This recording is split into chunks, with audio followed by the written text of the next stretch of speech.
Hello दोस्तों, अस्सलाम वालेकुम। मैं आपका दोस्त साजिद हुसैन आज एक नई वीडियो के साथ आपके सामने हाज़िर हूँ। दोस्तों, आज की वीडियो में मैं आप लोगों से एक बात शेयर करने वाला था। यकीनन वो बात आपको भी पसंद आएगी। तो इससे पहले कि मैं वो बात आपसे शेयर करूँ, आप लोगों से गुजारिश है कि मेरे चैनल को सब्सक्राइब कर लें, साथ दिए हुए बेल आइकन वाली घंटी के निशान को भी दबा लें, ताकि मेरी हर नई आने वाली वीडियो का नोटिफिकेशन आपको वक्त पर मिल सके।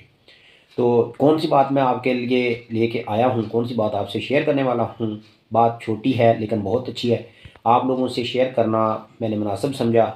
तो बात इतनी सी है कि दोस्तों, अपनी जीत के लिए कभी भी दूसरों को तकलीफ़ में ना डालें। जैसा कि आप वीडियो में देख सकते हैं, ये वीडियो या आप साथ दिए हुए मैं आपको समझाने के लिए एक पिक भी दे देता हूँ। पिक में आप देख सकते हैं कि कभी भी अपनी जीत के लिए दूसरों को तकलीफ़ में ना डालें। कभी भी आगे बढ़ने के लिए दूसरों को किसी किस्म की रंजिश या तकलीफ़ में ना डालें। यही बात है इस वीडियो में, और फाइनली इस पे अमल कीजिएगा। यकीनन आपको मेरी बात अच्छी लगी होगी।